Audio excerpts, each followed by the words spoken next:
Les aventuriers de la biodiversité.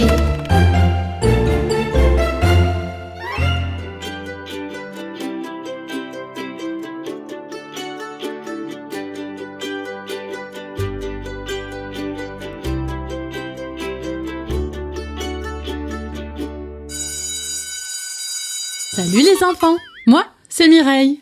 Petite devinette, je suis un insecte volant apparu sur Terre bien avant l'humain, il y a 30 millions d'années. J'ai un corps poilu jaune, rayé noir, qui se termine par un dard.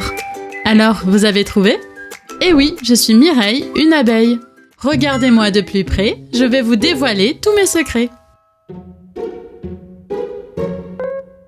Mais au fait, c'est quoi exactement une abeille ?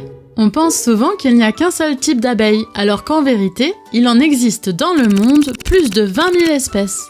Toutes ces espèces possèdent 2 antennes qui leur servent de nez pour capter les odeurs des fleurs, ainsi qu'une trompe qui aspire le nectar pour parfois régurgiter leur nourriture sous forme de miel. Il existe aussi des abeilles solitaires qui, elles, n'ont personne avec qui partager et donc elles ne font pas de miel. Dans cette vidéo, on va parler de mon espèce. Je suis la plus connue des abeilles et je vis en colonie entourée de mes sœurs. Tu vas voir que nous avons une organisation sociale très élaborée. À l'origine, on peut nous trouver dans la nature. Mais aujourd'hui, mon espèce est surtout domestiquée par l'humain, qui nous a construit des ruches pour pouvoir récupérer notre miel.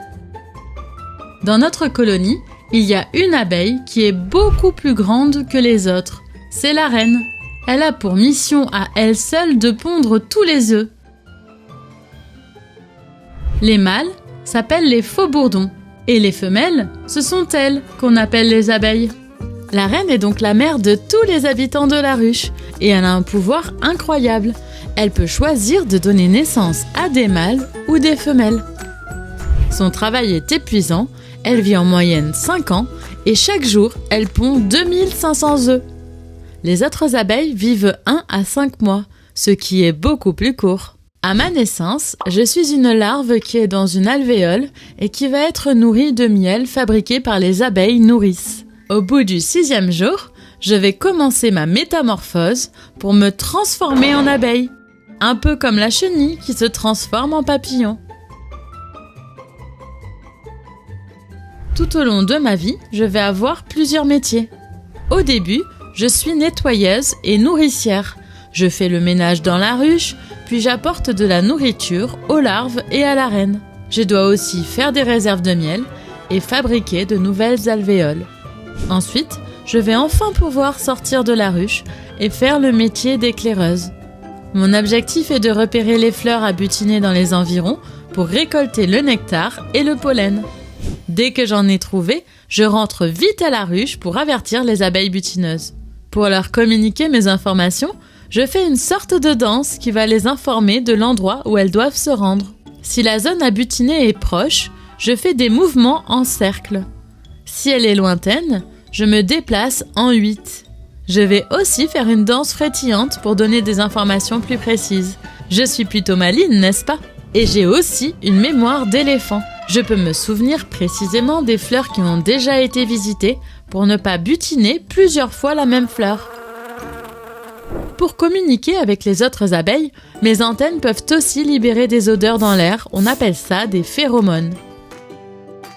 Après mon métier d'éclaireuse, je deviens à mon tour butineuse et je vais travailler toute la journée pour rapporter à la colonie le pollen et le nectar des fleurs que je vais transformer en miel pour nourrir mes frères et sœurs. Mon miel sera aussi stocké pour créer des réserves afin de survivre à l'hiver. En effet, quand il fait trop froid pour sortir de la ruche et qu'il n'y a plus de fleurs à butiner, le miel devient notre seule nourriture pour survivre jusqu'au printemps. Petite pause, voyons si tu as bien compris. Est-ce que toutes les abeilles vivent en colonie ? Non, il y a des abeilles solitaires. Comment s'appelle l'endroit où vivent les abeilles domestiquées ? La ruche. Quel est le nom qu'on donne aux abeilles mâles ? Les faux bourdons. Quel est le rôle des abeilles butineuses? Elles rapportent du nectar et du pollen à la ruche pour le transformer en miel. Stop! C'est quoi la différence entre le pollen, le nectar et le miel? On s'y perd! Pas de panique, je vais tout expliquer. Les fleurs produisent du nectar qui est une sorte de sirop sucré qui a pour but d'attirer les insectes butineurs. Nous les abeilles, on adore le nectar. Alors on l'aspire avec notre langue et notre salive va le transformer en miel. Les fleurs contiennent aussi des petits grains jaunes qu'on appelle du pollen. On les transporte d'une fleur à l'autre et cela permet aux plantes de se reproduire. Sans notre travail et celui des autres insectes butineurs comme les papillons, beaucoup de plantes ne pourraient pas se reproduire. Sans nous, adieu les fraises, les pommes, les oignons, les carottes et les citrons, 9 plantes à fleurs sur 10 finiraient par disparaître. Pour prendre notre miel, les apiculteurs portent une combinaison pour ne pas se faire piquer, car les abeilles protègent leurs réserves. Tu te rappelles que le miel est ce qui nous permet de passer l'hiver.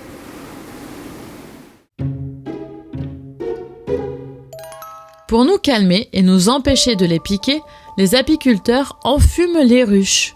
Cet enfumage nous perturbe, il est toxique pour nous et pour l'environnement. Certains apiculteurs prennent alors l'intégralité du miel, d'autres nous en laissent une partie. Pour ne pas créer de troubles aux abeilles, il est possible de ne pas consommer notre miel et de le remplacer par des sucres végétaux, comme le sirop d'érable, d'agave ou de coco. Contrairement à ce qu'on peut lire de temps à autre, le nombre de colonies d'abeilles qui font du miel a augmenté depuis 30 ans. Ce sont surtout les abeilles sauvages qui disparaissent. Les causes sont nombreuses. L'utilisation de pesticides dans l'agriculture, le dérèglement climatique, les sécheresses, le manque d'espace naturel et de fleurs à butiner, où elles se retrouvent en concurrence avec les abeilles domestiques. Mais aussi, il y a eu l'arrivée en Occident des acariens varois et des frelons asiatiques. Les abeilles ont tenté de développer des moyens de défense pour repousser les envahisseurs, au péril de nombreuses vies. Heureusement, il est encore possible de nous protéger, mais il faut faire vite et prendre des mesures importantes, comme le fait d'éviter les pesticides dans les cultures et de nous laisser de grands espaces fleuris pour butiner. Chez toi ou à l'école, toi aussi tu peux nous aider. Tu peux planter des fleurs et laisser vivre les mauvaises herbes qui sont parfaites pour nourrir les butineuses. En été, tu peux aussi laisser dehors une coupelle d'eau avec des cailloux pour qu'on puisse boire sans se noyer. Mais pense à vider l'eau tous les soirs, sinon tu te retrouveras avec des nuées de moustiques qui seront venus y pondre leurs œufs. Et si moi, je ne te pique pas, je ne peux vraiment rien garantir pour le moustique. Il faut savoir que nous utilisons notre dard uniquement lorsque nous nous sentons en danger. Contrairement aux guêpes qui peuvent piquer plusieurs fois, nous les abeilles, nous pouvons généralement utiliser notre dard qu'une seule fois pour défendre la colonie, car le dard peut rester coincé et nous mourrons après la piqûre. Tu as compris qu'une abeille ne te piquera pas si elle ne se sent pas en danger. Mais si un accident se produit, pas de panique. La piqûre n'est pas grave. Il faut rapidement retirer le dard en grattant la peau dans un seul sens avec ton ongle pour le faire ressortir et en faisant attention de ne pas l'écraser. Connais-tu le proverbe « Pour butiner le miel, il ne faut pas que l'abeille reste à la ruche ». Cela signifie que pour obtenir quelque chose, il faut s'en donner les moyens. Nous les abeilles, on travaille dur pour fabriquer notre miel.